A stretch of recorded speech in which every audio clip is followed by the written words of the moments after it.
মাত্র ৬০ টাকা খরচ করে নিজের হাতে ঘরে বসেই বানিয়ে ফেলেছি একদম অথেন্টিক চাল কুমড়োর মোরব্বা। দেখে বোঝার উপায় নেই এটা বাজারে কেনা মোরব্বা নাকি আমার নিজের হাতে তৈরি। এতটা বেশি পারফেক্ট হয়েছে, আমার বাসার প্রত্যেকেই কিন্তু আমার হাতের এই চাল কুমড়োর মোরব্বাটা খেতে খুব পছন্দ করে। তাই প্রতি বছর এই সময়টার জন্য অপেক্ষা করি যে কখন বাজারে চাল কুমড়ো উঠবে আর কখন কিনে বাসার প্রত্যেকের মন খুশি করে দিব এই চাল কুমড়াটা বানিয়ে। অসম্ভব সুন্দর দেখতে, সেই সাথে অসম্ভব মজার খেতে। আর হ্যাঁ, এই চাল কুমড়োর মোরব্বাগুলো কিন্তু দীর্ঘদিন সংরক্ষণ করে খেতে পারবেন। দূরে যদি কোথাও পাঠাতে চান, মানে আপনার প্রিয় মানুষগুলো যদি দূর প্রবাসে থেকে থাকে, যে অনেক দিন যাবৎ বাসা থেকে কোনো কিছু দেওয়া হয় না বা আপনার হাতের এই মোরব্বাটা খেতে পছন্দ করে, বানিয়ে কারো কাছে পাঠিয়ে দিতে পারবেন শুধুমাত্র এয়ারটাইট বক্সে ভরেই। বিন্দু পরিমাণও নষ্ট হবে না, যেরকমটা পাঠাবেন ঠিক ওরকমটাই খেতে পারবে। তো আমি আজকে বাজারে গিয়েছিলাম, বাজারে গিয়েই চোখে পড়লো এক কোনায় একটা ভাইয়া বসে আছে কয়েকটা চাল কুমড়ো নিয়ে, পাকা পাকা কয়েকটা চাল কুমড়ো। তো সেখান থেকে আমি একটা চাল কুমড়ো নিয়ে আসছি মাত্র ৬০ টাকা দিয়ে।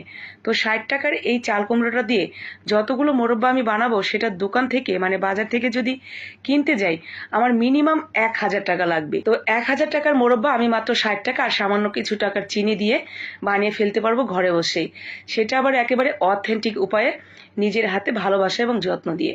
তো প্রথমেই চাল কুমড়োটাকে ঠিক এইভাবে কেটে বুকার দিকটা ফেলে নিতে হবে।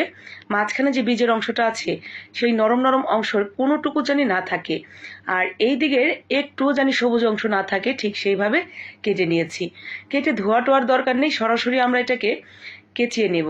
তো একটা কাঁটা চামচ দিয়ে কেচানোর সময় শুধুমাত্র এই টিপসটা ফলো করবেন, লাইন ধরে কাচাবেন, মানে এলোমেলো না কাচিয়ে একটা লাইন মেনটেন করে আপনি সুন্দর করে একেবারে সিরিয়াল মতো কেচিয়ে যাবেন, দেখবেন খুব দ্রুত হয়েও যাবে।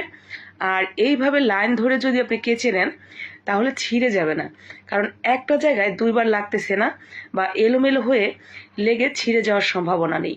তো একটা পাশ হয়ে গেলে আবার চতুর্দিকে একইভাবে কিন্তু এই লাইন মেনটেন করে আমি কেচিয়ে নেব।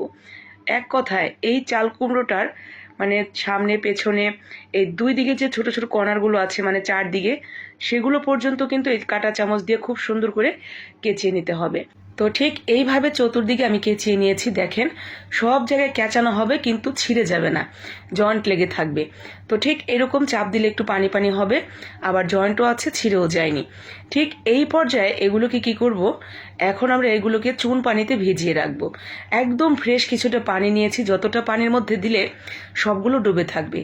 আর এইটা হলো ঝিনুক চুন, পান খাওয়ার যে ঝিনুক চুন পাওয়া যায় বাজারে, এরকম এক প্যাকেট চুন কিনে নিয়ে আসবেন ৫ টাকা দিয়ে। মাত্র ৫ টাকার এক প্যাকেট চুন আমি ঠিক এই প্যাকেটটা থেকে গত বছরও আপনাদের সাথে শেয়ার করেছিলাম মোরব্বা বানানোর, তো সেখানে ব্যবহার করেছিলাম আর সেটাই যত্ন করে রেখে দিয়েছিলাম। এই বছর আবার সেই চুনটা থেকেই ২ চা চামচের মতো চুন পানিতে আমি গুলে নিয়েছি। এখন সেই চুন পানির মধ্যে এটা আমরা ভিজিয়ে রাখবো ঘন্টা খানেকের জন্য।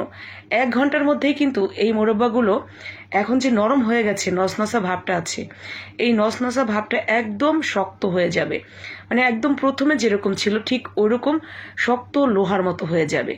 তো আমরা প্রথমে কেচাবো, নরম করব, এরপরে চুন পানিতে দিয়ে আবার শক্ত করে নেব।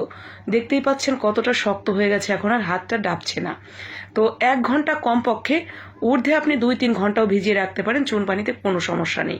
মানে আপনার হাতে যদি কাজ থাকে যে আপনি অন্য একটা কাজ করছেন, ততক্ষণ পর্যন্ত থাকলেও কোনো প্রবলেম নেই, মানে নিম্নে ১ ঘন্টা রাখবেন তাহলেই হয়ে যাবে। এরপরে শক্ত হয়ে গেলে আমরা এটাকে প্রায় ৬ থেকে ৭ বার একইভাবে বারবার পানি পাল্টে পাল্টে এই মোরব্বার ইগুলো ঝাঁকিয়ে ঝাঁকিয়ে চুনের পানিটা একদম টোটালি বের করে নিতে হবে। তো ৬-৭ বার বের করার পর দেখবেন একদম পানিটা এরকম ক্লিন হয়ে গেছে, তখন আমাদের ধোয়া হয়ে গেছে। পানি থেকে তুলে নিয়ে আমরা পানিটা সুন্দর করে ফেলে দিব। এরপরে যে কাজটা করতে হবে, আপনি চাইলে এভাবে বড় বড় সাইজেরই বানিয়ে নিতে পারেন। তো আমি এরকম বড় বড় বানাবো না, এটা নাড়াচাড়া করতে সমস্যা হয়ে যায়। তো আমি কেটে এখান থেকে টুকরো টুকরো করে পিস পিস করে নিচ্ছি, যাতে নাড়াচাড়া করতেও সমস্যা না হয়, আবার এই ছোটো ছোটো পিসগুলো একজনে একটা করে নিয়ে খেতে পারবে, ঠিক ওরকম। এরপরে আমরা পানি দিয়ে দিয়েছিলাম চুলায় গরম, গরম পানিটা যখন বলক পড়া শুরু করবে ঠিক তখন দিয়ে দিব সেই সম্পূর্ণ মোরব্বার পিসগুলো। তো মোরব্বার পিসগুলো দিয়ে দেওয়ার পর জাস্ট ঘড়ি ধরে ১ মিনিট, ১ মিনিটের ঊর্ধ্বে যাবেন না, ঘড়ি ধরে ১ মিনিট, আপনার বলক আসার দরকার নেই, কোনো কিচ্ছু করার দরকার নেই, দিবেন। এরপরে ঘড়ি ধরে ১ মিনিট গরম পানিতে রেখে সাথে সাথে তুলে নেবেন। তুলে নেওয়ার পর একটা জালির মধ্যে নিয়ে এক্সট্রা পানিটা একটু ঝরিয়ে নিয়ে আমরা দিয়ে দিব যেই পাত্রে আমরা এই মোরব্বাগুলো রান্না করব সেই পাত্রে দিয়ে গরম গরম থাকতেই কিন্তু এই কাজটা করতে হবে, মানে সাথে সাথে, পরে করা যাবে না। এরপরে পরিমাণ মতো চিনি দিয়ে এটা ঢেকে রেখে দেবেন 20 মিনিটের জন্য। 20 মিনিট পর এই যে আপনি মোরব্বাটা গরম করে নিয়েছিলেন, সেই মোরব্বার গরম ভাপে চিনিটা গলে চিনিটা সুন্দরভাবে একদম পানি পানি হয়ে যাবে। এরপরে চুলাটা অন করে দিয়ে অনবরত নাড়তে চাড়তে থাকতে হবে এবং রান্না করতে হবে। একটা পর্যায়ে দেখা যাবে ঠিক এরকম হয়ে গেছে। আর এটা হয়ে গেছে বুঝবেন কি করে? দেখবেন পাতিলার চারধারে চিনিগুলো আবার সাদা সাদা হয়ে গলে গিয়েছিল, সেগুলো আবার চিনির আকার ধারণ করবে। ঠিক তখন বুঝবেন যে এগুলো হয়ে গেছে, আর জাল করার দরকার নেই। এরপরে আমরা ঠিক এরকম একটা স্টিলেরই নিয়েছি, আমি এটা ওভেনের থেকে বের করে নিয়েছি। আপনারা যে কোনো কিছুর উপরে দিয়ে রাখবেন যাতে এক্সট্রা চিনিটা নিচ দিয়ে পড়ে যায় আর এগুলো খুব সুন্দরভাবে বাতাসে শক্ত হতে পারে। তো এই তো হয়ে গেছে আমার একদম সুন্দরভাবে, দেখেন এখন আর হাতেও লাগছে না। চলেন আপনাদের একটা ভেঙে দেখাই ভেতরটা কত সুন্দর পারফেক্ট হয়েছে। একদম শুকনো খড়খড়া হয়ে গেছে। এগুলো আপনি এয়ারটাইট বক্সে ভরে মাসের পর মাসের সংরক্ষণ করতে পারবেন। মাশাআল্লাহ, আলহামদুলিল্লাহ, আমার সারাদিনের কষ্টটা সার্থক হয়ে গেছে। দেখেই একেবারে চোখ মন প্রাণ জুড়িয়ে যায়, এত সুন্দর, আর খেতেও মাশাআল্লাহ অনেক মজার।